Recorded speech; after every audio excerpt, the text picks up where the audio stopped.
Drivers, first five-time series champion Scott Dixon of Chip Ganassi Racing. On his left, Alexander Rossi of Andretti Autosport. Fellas, welcome. It's been a little bit of a break here. I guess first, eager to get back at the racetrack, and any fun things on your vacation that you got accomplished? It's always good to be back at the track. You know, for me, I think it was, I actually went to 2 tests in the downtime, but it was just to watch, so not that much fun. But yeah, it was nice to actually be home, sort of chill out for a little bit, and kids went back to school, so enjoyed that prep as well. They weren't too happy about going back to school, but so be it. But yeah, it was good. You know, I think for a lot of us at this point of the season, you kind of just want to get it knocked out, so looking forward to the next year in a row. Alex? I don't have kids, so I didn't do that. Went to a wedding, so that was cool. And I had a test in Portland, which was great to kind of get back in the car or stay in the car. Ahead of what's going to be probably a pretty important race of the season. So good to be back here. And as Scott said, I think everyone's excited to get through these and see where we end up. Scott, did you do any back-to-school shopping? Or? Yeah, I always do the back-to-school shopping. It's actually, I missed a date on it though, but now on most of those forms you can just hit, there's like a link and they deliver it right to the school. So, but I missed. It's like Amazon Prime. It's amazing, yeah. You turn up and the stuff's there. They probably charge you a lot more to do it, but I missed it, so I had to go and do the. Like go to Staples. It sucked, yeah. But yeah, I got it done. All right, we'll open it up to questions for the drivers right here down in front. Alex, you just said you had a test in Portland. Any important things you discovered there for the upcoming race? I don't know. Testing's always hard. I mean, these Firestone tires are pretty specific to ambient and track conditions, and it was a pretty cold day actually. So, we went through a test list and got through some things, but it's always a little bit of an unknown how much of it will translate until you get to the racetrack. Alex, I read where you feel these 4 races set you up pretty well for the championship race. This has been a track, obviously you won it last year. You ran well at the other 3 tracks left on the schedule, 2 of the other 3 tracks on the schedule. You're pretty optimistic? Yeah, I think so. I mean, I knew that once we got through Toronto and Iowa, we were kind of back to our better places. So it was important to get through those as well as we could. And, it's hard. I mean, you can have past success, as we saw at Mid-Ohio. You know, we were good there in 18 and struggled a little bit this year. So things change, people get better.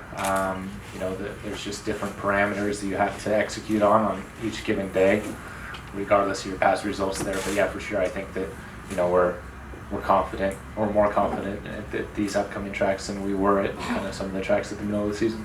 And for both of you, with qualifying not being held today, what does the preparation look like in a 2-hour practice session as opposed to dividing your attention in 2 different objectives? I think it definitely simplifies it. Everybody will just be looking at race running. Some different changes this year with the tires, and then also the aero package a little bit too. So that changes that up. I think everybody's just kind of keen to get out there and see if the track's evolved much from last year with bumps and things like that.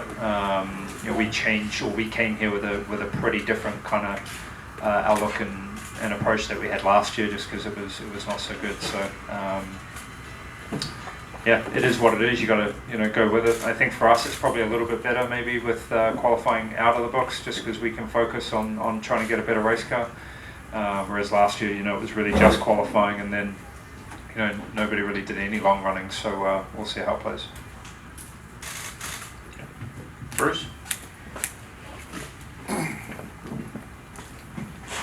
You're both former winners here, and should this be the last race that IndyCar has at Pocono Raceway, how important were those victories? How proud are you? Because this is a very challenging oval.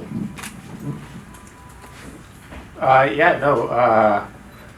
think you're proud of any race win in this series, just because of how hard they are to come by. So this track is no exception. It's obviously the second 500-mile race we do. Those are always really hard to win with all of the different variables that come with that and that length of race. So it's definitely one that you'll cherish. But fingers crossed that we can work something out, and we're all back here next year.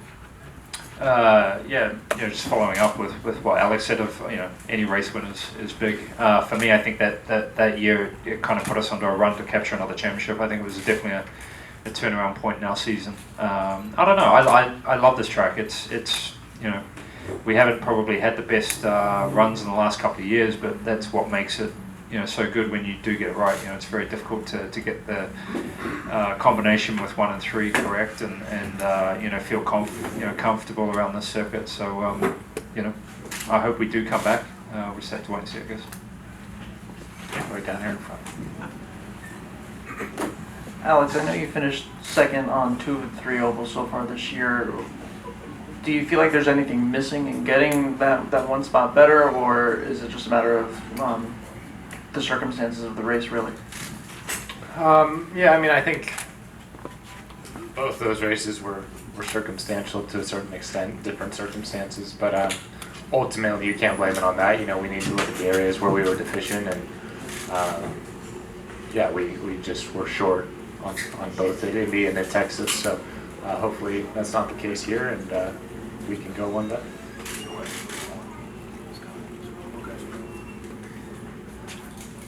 Sorry, the Team Penske Brigade has arrived over here on this side.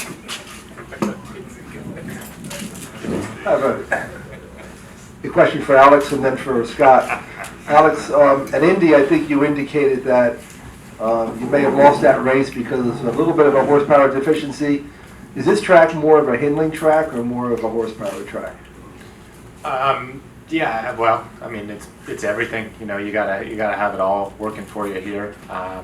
Because there's a lot more lifting in theory here than there is at Indy. I think that the car balance plays a pretty big role in it, but also because it's 500 miles. I mean, who knows what's going to happen?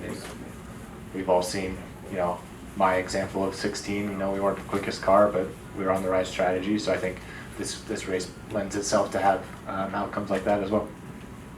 Okay, and Scott, I think I've heard word that you're going to be testing the new aero screen here soon. When you sat in the car in those pictures that were taken in the facility there, was the windscreen on the halo, or were you looking just through the halo to see if there was any obstruction of vision because of the structural part of it? Yeah, it was just the frame, which I think several other drivers have also used it just on the simulator. So yeah, the first test, I think September sometime, will be the first on track with the actual screen. I don't know if there's any kind of test previous to that with utilizing the glass or whatever it is. And this glass, I assume, is it the same shape as the one you tested previously, or have they redone the screen to a different form factor? I believe it's different in shape and also material. Okay, right down here, one final question for these fellows. Alex, whether it's endurance racing, the Baja 1000, or now with Bathurst, how important is it for you to try new things, and what would you like to try in the future?